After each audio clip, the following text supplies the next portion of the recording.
Bonjour, nous allons voir aujourd'hui comment utiliser le test online grâce à Google Forms.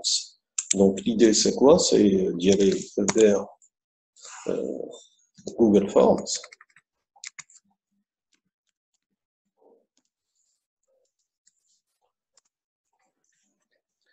Donc ce site qui offre des possibilités qui vous permettront de réaliser différentes formes, entre autres de réaliser le test online grâce à des formulaires d'évaluation qui sont déjà prédisposés, que vous pouvez, je dirais, aménager et adapter à vos besoins. Donc le principe, c'est de réaliser une forme. Alors pour ce faire, vous êtes obligé d'avoir un compte Gmail pour pouvoir accéder à ce service. Et donc, dès que vous allez vous connecter à travers votre compte Gmail, vous avez accès à Google Forms et ce qui vous permettra effectivement de disposer de différents formulaires et que vous pouvez créer vous-même. Alors, regardez ici, vous avez un ensemble de formulaires qui sont présents, tels que le formulaire d'évaluation, d'invitation, de coordonnées, d'invitation à une fête, etc., etc. Donc nous, l'objet du formulaire qui nous intéresse, c'est bien l'évaluation. Donc au niveau de cette évaluation, vous pouvez cliquer dessus, il va vous ouvrir un formulaire d'évaluation qui est vierge, que vous pouvez adapter vous-même à vos besoins. Donc ici, dans cette évaluation, regardez, vous pouvez adapter votre évaluation pour dire, par exemple, je peux écrire sous cette forme évaluation mi-parcours. Par exemple, j'ai envie de faire une évaluation à mi-parcours. Et là, par exemple, pour dire, c'est concernant le module crypto pour SSI, par exemple. Alors, dans ce formulaire, regardez ce qu'il y a automatiquement de facto. Vous avez le nom, bien entendu, vous pouvez le modifier ici si vous voulez. Donc, vous mettez nom et prénom. Donc, ce qui permettra d'avoir le nom et prénom du candidat. Vous avez l'adresse email. Chose qui est intéressante d'avoir l'adresse email du candidat. Pourquoi? Ça vous permettra par la suite de pouvoir lui renvoyer la réponse et le corriger de son formulaire, c'est-à-dire de sa copie. Et là, vous avez ce qu'on appelle les questions. Alors ici, dans la rubrique des questions, en général, il est intéressant d'avoir un formulaire, pas sous forme de QCM direct. Pourquoi? Parce que dans un mécanisme d'évaluation, il ne faudrait pas que le QCM soit utilisé en forme brute. Ça donnera, je dirais, l'effet d'un jeu au hasard. Or, dans un mécanisme d'évaluation pédagogique, on a intérêt à, je dirais, évaluer réellement le candidat. C'est vrai qu'on peut lui permettre de choisir une bonne réponse parmi celles qui sont proposées, mais mieux encore, ce qu'on peut faire, c'est que de lui proposer la bonne réponse, mais de mettre juste derrière, c'est-à-dire que là, ce que je pourrais dire, cocher par exemple là où les bonnes réponses, donc ça c'est ce qui permettra à l'étudiant de savoir que par la suite, il peut y avoir une bonne réponse comme il peut y avoir plusieurs bonnes réponses.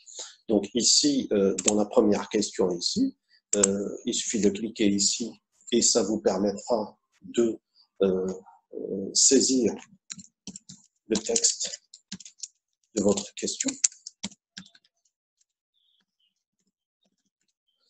Et là, dans le texte de la question, regardez ici, ça c'est le choix multiple, c'est-à-dire qu'il y a une seule réponse. Donc si je me fie à ma remarque précédente, c'est de changer le type et de mettre plutôt cases à cocher. Donc, si je mets des cases à cocher, ça veut dire que j'ai la possibilité par la suite, quand je réponds, de pouvoir cocher plusieurs, je dirais, réponses. Alors ici, en mettant le texte de la question, là, ça va être, là, ce qui est dans les options, à vrai dire, c'est la réponse 1. Vous avez la réponse 2, et ainsi de suite. Autant de réponses que vous voulez. Par exemple, là, le choix qui est fait, vous avez 4 choix. Vous pouvez le réduire, je dirais, pour avoir uniquement 3 choix ou 4 ou un peu plus, etc.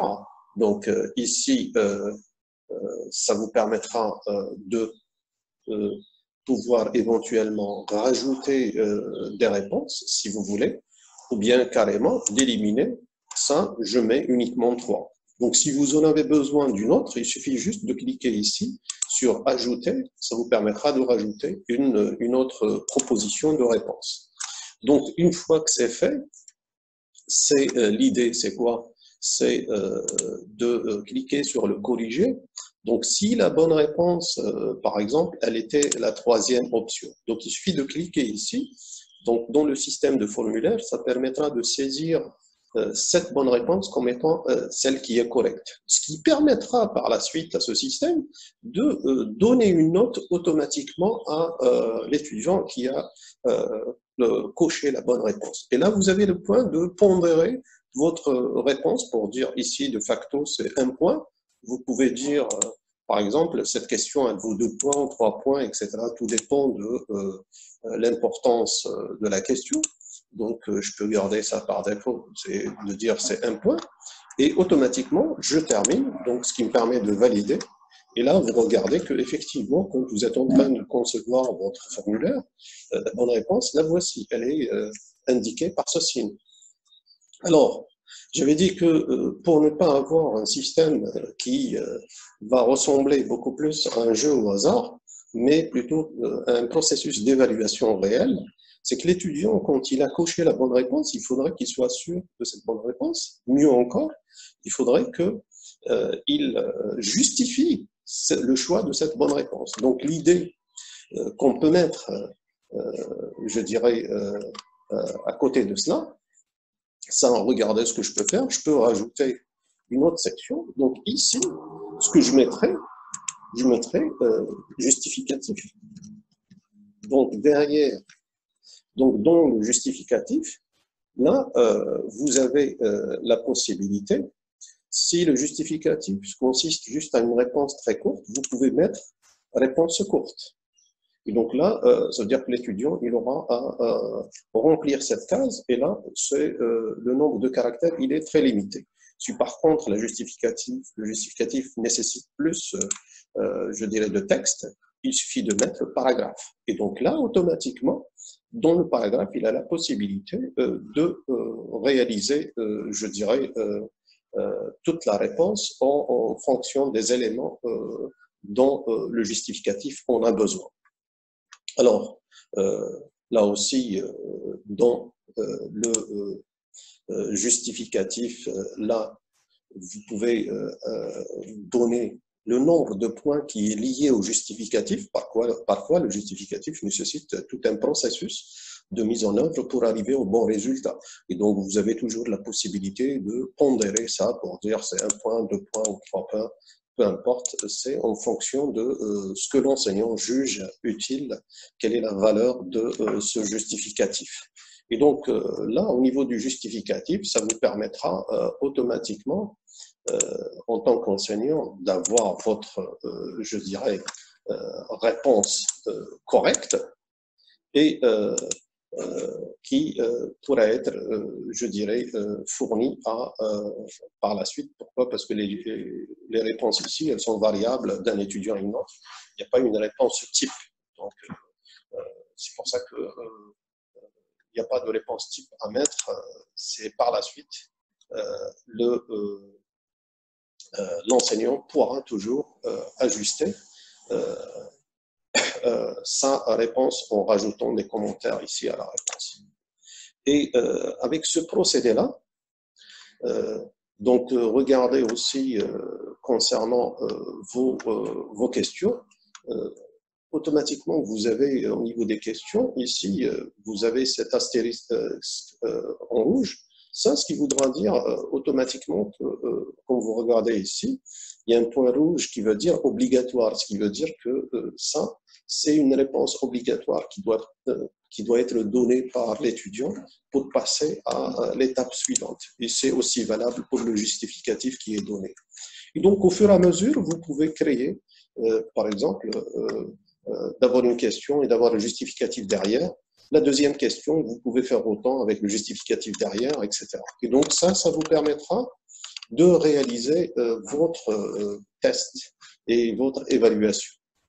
Nous allons paramétrer le formulaire avec un certain nombre de fonctionnalités, parmi lesquelles on doit collecter les adresses email des étudiants. C'est une fonctionnalité qui est assez intéressante, étant donné qu'à la fin, on peut toujours récupérer, récolter les notes avec le colligé, ce qui permettra d'envoyer ça aux étudiants. D'autre part, on va sélectionner aussi cette option qui consiste à limiter à une seule réponse. C'est le même phénomène que la réalité. Quand un étudiant remet sa copie, il remet une copie, il ne remet pas plusieurs copies. Et donc là, ça nous permettra de limiter les réponses à une seule. Ensuite, toujours avec le questionnaire, c'est pour la publication de la note. On choisit de publier la note plus tard. Pourquoi? Parce que, rappelez-vous, on avait parlé qu'il y avait des questions, il y avait des justificatifs. Et effectivement, les questions à choix multiples, la réponse peut être automatiquement notifiée. Par contre, ce qui est pour les justificatifs, on doit le faire d'une manière manuelle. Et c'est pour ça qu'on remet les notes manuellement après plus tard, après avoir corrigé la partie, je dirais, liée au justificatif. Donc là, ce qui nous permettra de paramétrer notre formulaire, ne pas oublier d'enregistrer. Ça permettra d'avoir automatiquement le formulaire en question. Alors, regardez, parmi les paramètres, on avait choisi les adresses email qui sont collectées automatiquement. Regardez, cette section, elle a été rajoutée automatiquement, cette partie. On ne l'avait pas tout à l'heure. Donc, l'adresse email, il va y avoir une saisie automatique et qui permet de forcer l'étudiant à avoir son compte Gmail pour pouvoir le sauvegarder et ça permet de l'utiliser plus tard en termes d'éléments. Donc, une fois que toute l'opération est terminée, on peut passer à l'envoi des réponses au niveau des étudiants. Alors, concernant l'exemple, vous avez, cet exemple a été réalisé effectivement. On a pu collecter les réponses des étudiants, on a pu corriger les différentes copies. Et donc, ici, une fois l'opération terminée, on peut publier les scores. Et donc, les scores, il suffit de sélectionner ici, je sélectionne tous les participants. Donc, vous voyez la liste de tous les adresses email qui ont été collectées.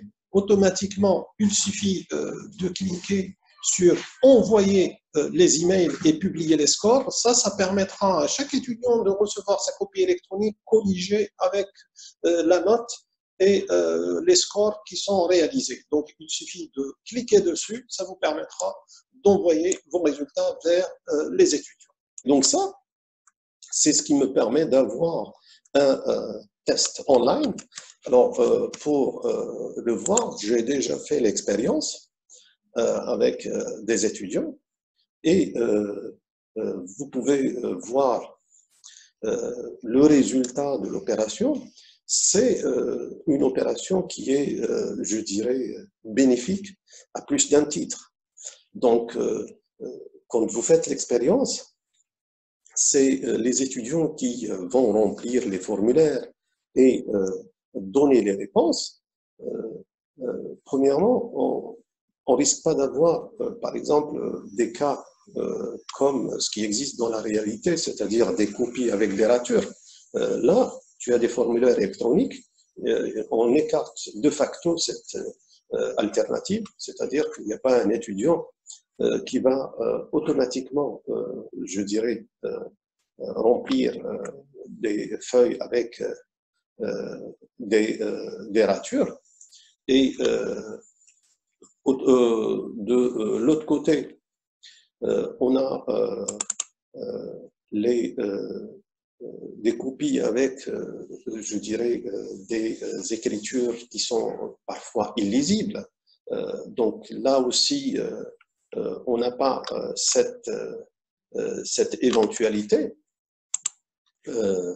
Et mieux encore, surtout sur le côté, je dirais, évaluation lui-même, on voit que effectivement, le système va vous aider au niveau de la correction, c'est-à-dire que vous avez au niveau de la correction, c'est la moitié de la correction qui est faite automatique. Pourquoi? Parce que rappelez-vous, on a donné des notes aux réponses, je dirais, qui sont validées.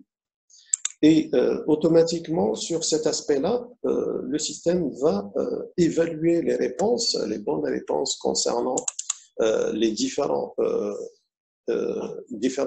questions. Et donc, il va faire le cumul de toutes les questions, les bonnes réponses qui ont été réalisées. Et automatiquement, ce qui reste à l'enseignant, c'est de faire la partie manuelle. Second aspect, l'évaluation, une fois qu'elle est faite, l'enseignant peut recevoir différents, je dirais, éléments de l'examen.